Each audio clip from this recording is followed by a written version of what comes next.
Well, welcome everybody.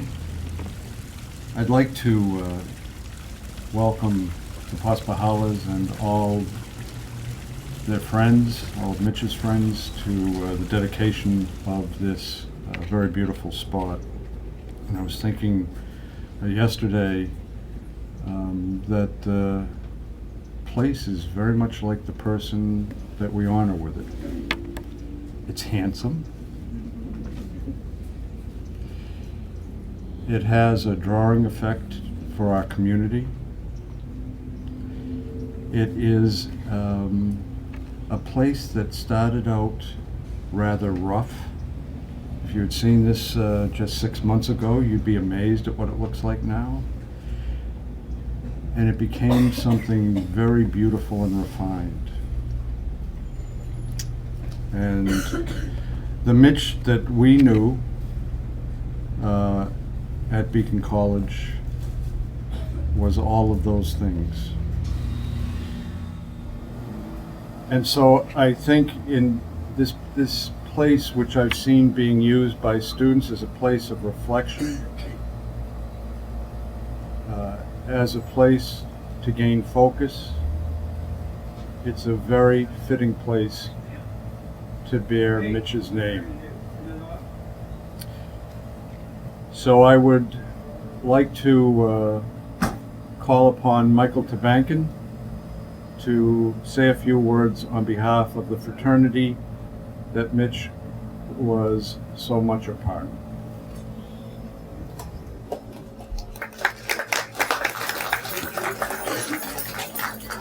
Hi everyone.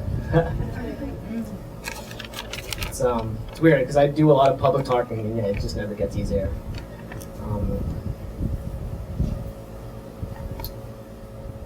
Mitch, I knew Mitch when he first came in 2012, the fall of 2012. That's when we both came in. That's when we were both freshmen. Now, as freshmen, at Beacon College, we were just exploring our boundaries. We were seeing what our cliques were, seeing who we can hang out with, seeing what we can and cannot do at Beacon College. And for Mitch, I remember he was on campus for only a semester until he left to move off campus, which for a guy who lived by his own rules was probably the best idea. He moved off campus with another freshman. His name was Jake Flanagan III. Another student named Chase Richards. Both phenomenal roommates. During his time at Beacon College, he was literally the main focal point, the way I saw it. He just had something about him that just people would want to just be next to him. He had some kind of, maybe it was a charm, charisma, maybe his attitude, his laugh, something about him. It was just, he just made him seem more friendly, really engaging. Even if you were shy, didn't know where to go, he was kind of the person who would always direct you where to go. He was not afraid of being himself. He was really out there. He was the person that like all men wanted to be, and all the girls wanted to be with him, and he just put his mind to anything and he can just do it. He was a rare breed. He was literally a rare breed of person who, when he put his mind to it, he did something about it. He was a visionary, which I think nowadays we need a little bit more of. He's the only person who I know who decided to get a pig for a pet, and then decided to, if he wanted to, have a chicken pen house in his backyard to make his own eggs, because why buy eggs? But I knew Mitch just as a friend from far away. We hanged out sometimes, we didn't hang out sometimes. Carl has the opportunity of talking more personally about that, due to Carl, living with Mitch. But me knowing Mitch from afar and just hanging out whenever we had time, whenever we get the chance to hang out, go to activities, whether it was camping, paintballing, whenever we could, he made it fun. He was literally the life of the party. And with that being said, He made things whatever he thought would come true. Like, he had so many ideas. A lot of people, when they come up with ideas, they have a great idea, they write it down, but it's hard to follow through with ideas. So much as dreams. But Mitch, when he had ideas, he made that a reality. Such as one example was the smoothie idea he made, which was he actually measured everything. He weighed everything out to have Beacon College sell smoothies at the Navigator Cafe at one point. But he had other ideas as too. I remember one particular idea was he wanted to make a food truck idea. He wanted to make a food truck. It was called a Weenie, Genie, and Panini food truck, where it would be a genie coming out of a weenie holding a panini food truck, which sounds like Mitch. So. And just like that, and because it wasn't just a thought of idea, he actually tried to get a professor to actually help fundraise, the food truck, and actually, go up to him and pressure him and say, if we could do this, you can do that. You can help co-chef everything, and the professor had a hard time just keep saying no to him all the time because he was always baited out of his office. But yeah, just he was a rare breed overall. But I'm gonna pass it on to Carl, because Carl can explain a lot more about that.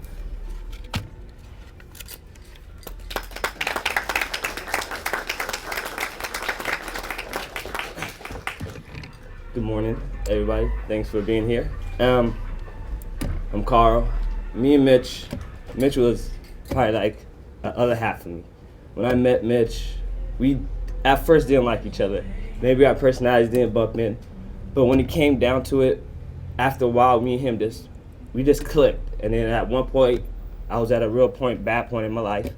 I needed a place to stay, couldn't afford to live and go to school. And Mitch, out of nowhere, offered me a place to stay.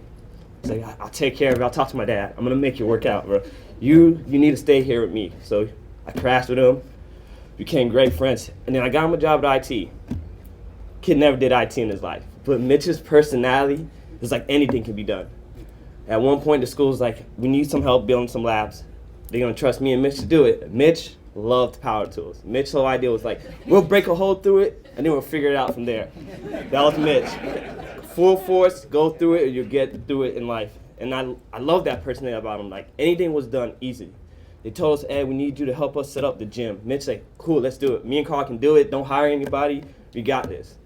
By the end of it, me knowing Mitch, we completed 4 labs for the school, helped set up a gym, helped set up the student center. Like, his mind frame and love for Beacon was like so great. Like, I'd never seen a kid who came to Beacon, and every kid who came to Beacon at first, they're like, oh, I don't want to be a Beacon. Mitch is like, no, this is going to be fun. I'm going to be the guy everybody can come to and have fun. He always had a smile on his face, always was there for you. It's hard to explain to somebody like that. In his mind frame, he said he was going to make $1 million. Believe it, Mitch was going to make $1 million. Mitch said it can be done. And I believe, like, all these spots, even Mitch's place, I hope it brings students together and realize that anything can be done.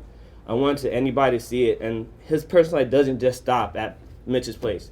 It's from all the labs he built, from the labs in the media labs, from the PC labs, even the library labs, even the gym. Mitch's personality was everywhere because he loved Beacon.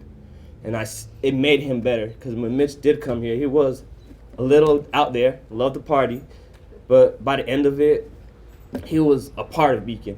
Every staff member knew him, every teacher loved to talk to him. He was a great person.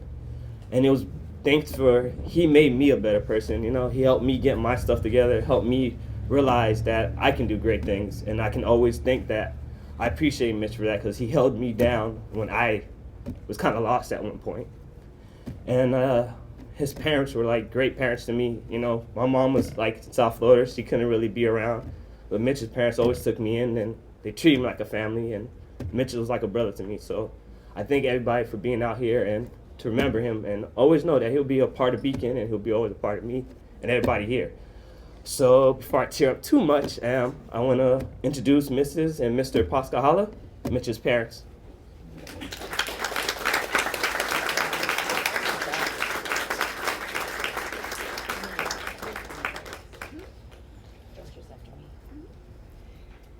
All right, good morning. What a great turnout this morning. Thank you all for coming this morning. Jim, Katie, and I have to read my remarks. I'm sorry, I'm not good at ad-libbing this on this subject. Jim, Katie, and I so appreciate all who came from so many miles away to help support us and to remember Mitchell. His sister Katie flew in from Cannon Air Force Base in New Mexico. And we have family here who flew in from Wisconsin. Mitch's grandma and grandpa, and his Aunt Dawn and Uncle Ted, who flew in from the cold tundra. They're happy to be here, by the way. And another uncle, Dan, who drove in from across the state. And to so many of my friends, our friends, I should say, that drove down from St. Augustine, either last night or very early this morning, to celebrate with us in this special event. And to all of Mitchell's friends, Kaylee's here, and Carl and Mikey, and I know there's many others here today, and all the familiar faces, we are so grateful. For those of you that knew Mitch, you knew how full of life, outgoing, fun-loving, unique, and individual he was. He could be charming and could win you over with that huge smile. I, as his mother, had a hard time saying no to him. You might also know, though, that his dad and I had a rough and tumble time with him growing up. Oh, it was not easy at all. We really, lots and lots of challenges, but lots of rewards as well. We always knew he was an intelligent child, but he learned differently. He was a visual and hands-on learner. School and classrooms were not his forte, yet he was so very smart. Street smart, which got him into a lot of trouble, by the way. So while we knew he was bright and he had so much potential, we also knew he couldn't learn the traditional way. We tried and tried to help him succeed in school. We hired countless professionals and tutors and extra help people after school, only to see Mitch fail. Traditional teachers tried to contain him. A few talented teachers were able to reach him. Mitch was diagnosed with ADHD at an early age. We were told by doctors to medicate, which was the cure of the 90s. While we struggled and he struggled, we never gave up on him. So eventually we got him through grade school and high school, and then Mitch went on to community college. But his time there was also difficult. He tried, but there were just so many outside temptations. And there was little or no support for students like Mitchell. So that ended poorly as well. But believe it or not, we still had hope. And we knew what Mitchell was capable of. And we were not about to give up on him. So one day I Googled ADHD and college. It was really that simple. And what came up was an accredited 4-year college here in Leesburg, Florida. Beacon College. It was like, hallelujah, the answer to our prayers. I remember the three of us walking into the admission office, the old house on Main Street, and everyone was so kind to us and so friendly. And I felt more nervous at that interview than any job interview I'd ever gone on. But this was Mitchell's only chance in life. On that day, we saw in Mitch, and he saw hope. This was his last chance at getting an education. And when we found out he was admitted, of course we were elated and grateful. Mitchell blossomed here at Beacon. He thrived. He received, finally, the academic support that he so badly needed. He realized his self-worth.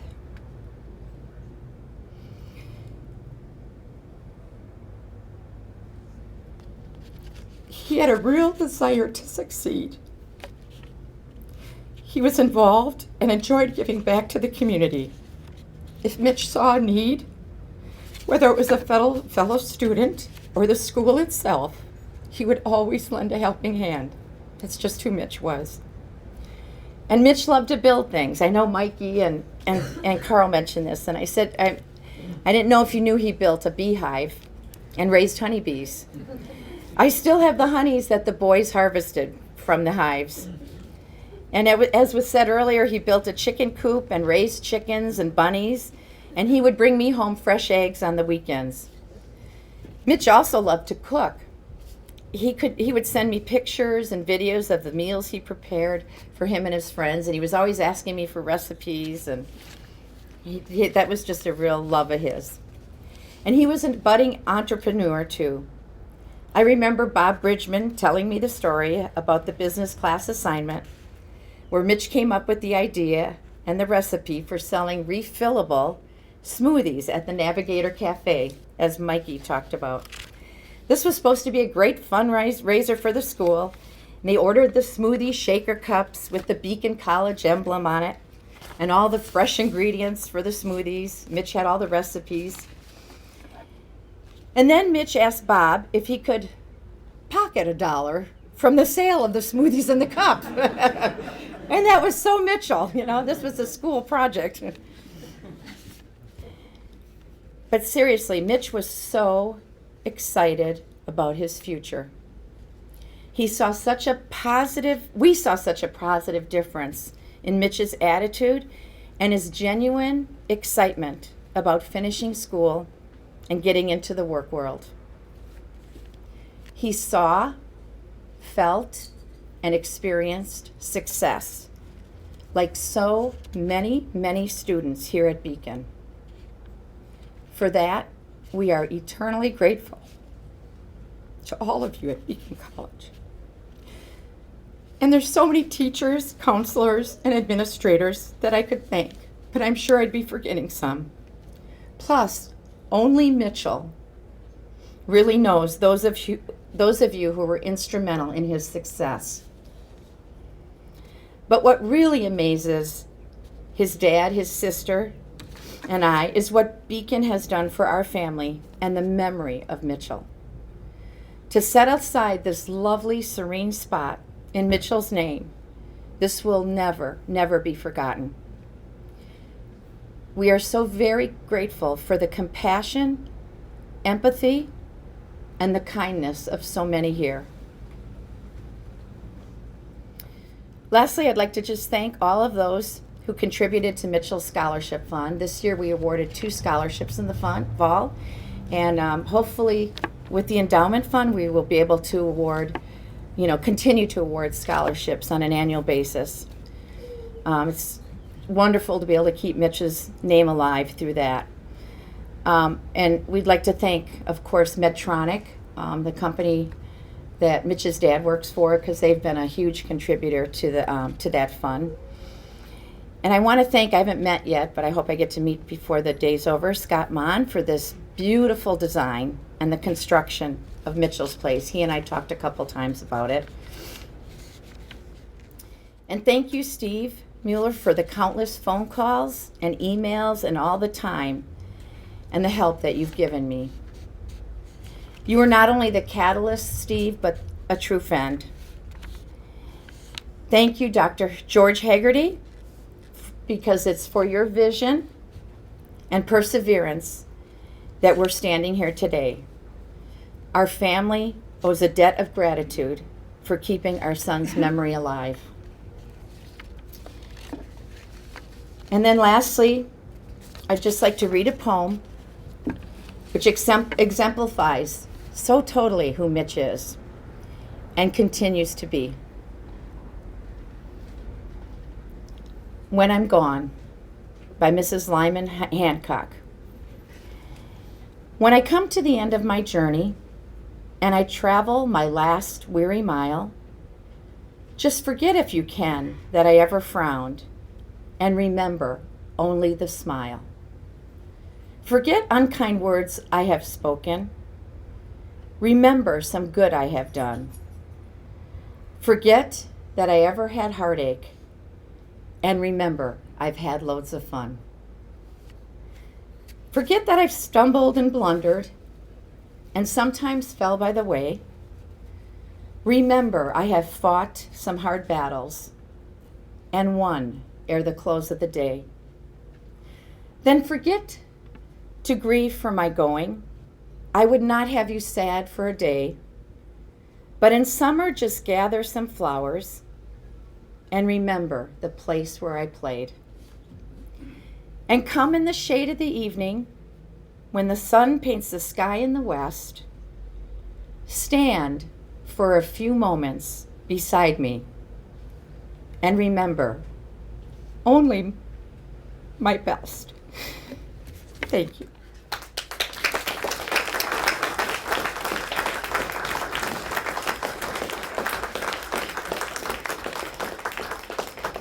Thank you. That was very beautiful, Beth. I'm happy that Dr. Bob's here because I met Mitch for the first time in Dr. Bob's office. And Mitch and Carl were in there, and Mitch was trying to strike some kind of deal that didn't sound quite right to me. Dr. Bob was sitting there, he had that smirk on his face, just listening, and Carl knew enough to get Mitch out of there before he got into real trouble, and so they departed. And I remember what you said to me, Bob. He's something. He's something. I think we all know that Mitch was something special. And I think that these remarks just kind of reinforce the legacy that he's left to all of us. But the hope is that this quiet place will be visited by all of you often, even those from the cold winter. By the way, in Florida we consider this cold today. I just want to let you know that you will come and visit often to spend some time as our students do, as our faculty and staff, as the Beacon community does, even as some people from Leesburg, I've seen them here. Come and listen to the water running, which we shut off so we could talk today, but just reflect, take in the beauty of the place, and remember Mitch.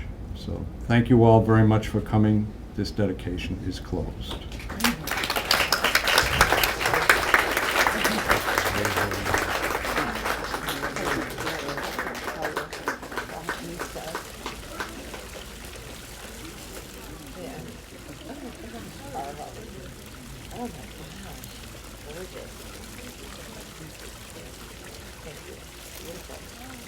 And a butterfly.